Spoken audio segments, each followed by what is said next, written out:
So, let's talk about having a good bootcamp.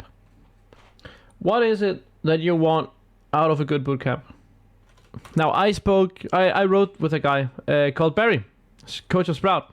He just had a bootcamp, and I talked to him about, well, what is it that he's focusing on when he has a bootcamp, and I want to talk about what his experiences are and how he does it, how I did it as a player, and how I did it as a coach as well. Now, there are some interesting answers in it. So what you need first and foremost, what you need is to talk about what you want to get out of the bootcamp. Now you have to match your expectations. What is it that you want to get out of this bootcamp? Look at, well, why is it we need to be together and travel to one place together to have a bootcamp? What is the point of it? What is it we can do at a bootcamp that we cannot do at, like, while we're playing online? Now, one thing that's really good, and that Barry talked about when I wrote to him about it, was having focus on the social aspect. Now, yeah, of course, it's important that you play a lot, but you can also play a lot online and at home and doing, like, if you call them online bootcamps or whatever. You can play a lot there, yeah. But what's really important is, like, you get the social stuff down, nailed down completely. Everyone on the team are great friends. They can speak to each other about everything. Or not everything, but again, you know what I mean. Like, you know, like, you're more than just teammates. You're more than just, like, people who barely know each other that wants to play Counter-Strike at the highest level, so you work together towards that. No. You need some kind of element of friendship, and that's what bootcamps can do, because you meet up instead of you sitting online and talking to a lot of different people.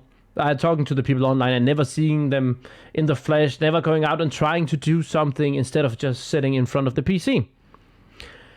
Now, that's really, really important.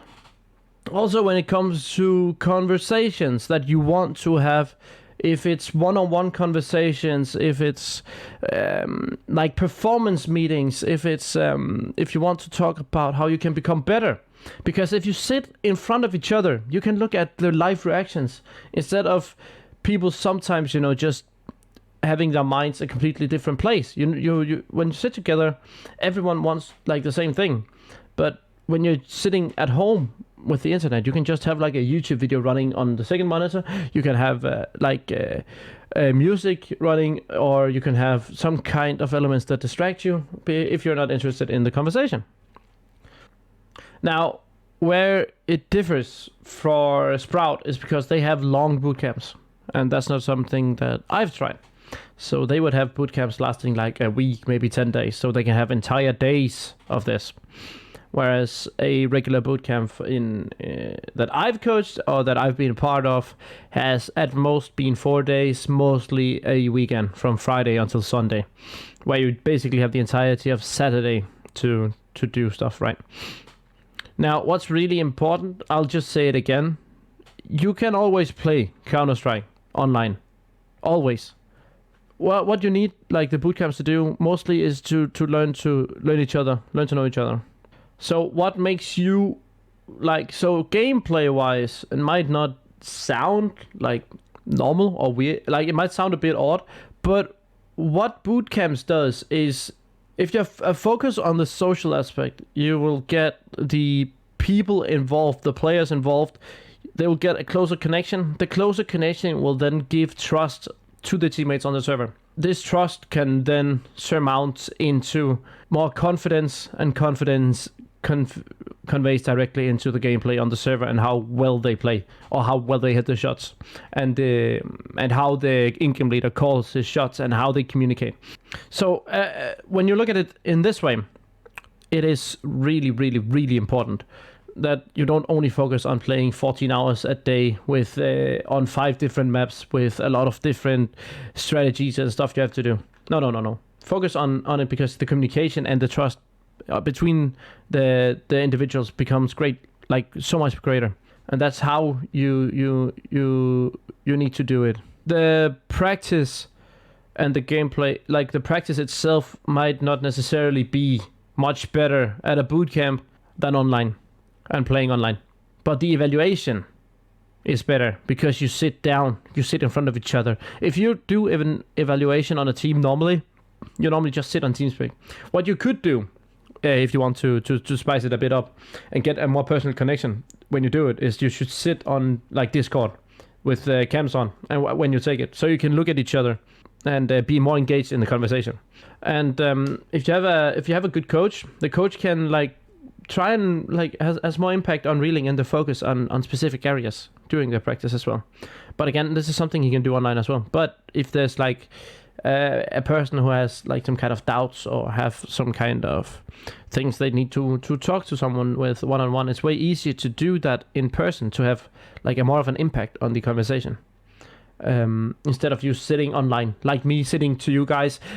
My message might not be as convincing when I sit here and talking to a camera while you sit in the chat and write.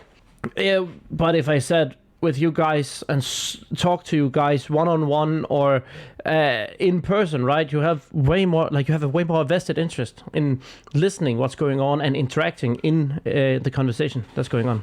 So that's like really important. Okay, so that's a lot of like things to do. So let's try and plan a boot camp for a weekend, Friday to Sunday. You have player jerseys, so you need some pictures to be taken, some kind of like media day, but it's not going to be a day thing. You need to find some activities we can do, and try and like have the bond, create like the bond between the players. Okay. Now, for us to do this, I need to open. Now, what I would normally, okay, so Friday, let's say they arrive at 16:00. Players and coaches arrive. And let's say like the facility is, I don't know, I don't care. Okay, everyone arrives. Okay, wait, to be more realistic, maybe 17. Okay. Now, what's super important is depending on how many people you are. So let's say, okay, for clarity's sake, for everyone, let's agree on what we have here first. Okay, we have 5 players, 1 coach, 1 manager. All right, 7 people. That's what we have. Everyone arrives at 17. Sets up gear. At 18:30, there's dinner, either homemade by the manager or ordered out. Fine. After dinner, let's say 19, there's pictures, media. Let's call it media day, but it's like lasting a couple of hours. Filming, and let's say that lasts until 22. Great. And then they have, like, they can do whatever they want. So free play. We can just call it free play. Whatever. Okay. Oh yeah, wait. We have a 17:30 meeting for. Now, while the dinner is being made, you know, they can play again. That's basically, they can just prepare for the media day, whatever. Yeah, that's why it's in parentheses. So you have like 3 hours, and then you have free play. Okay, and then you have everything planned out. So Saturday, that's like the long day you have there. So that's where you have to be super, let's say, super effective. Let's start at 10. Everyone wakes up. 11, preparation, and then 12, dinner made by manager. So all, like, the point is basically that the manager is there to do everything, so the players don't have to focus on anything except for playing the game. Okay. And then let's say 13, you have matches, two matches of scrims, and then we go down, and then we say at that's maybe 15. evaluation with focus on what what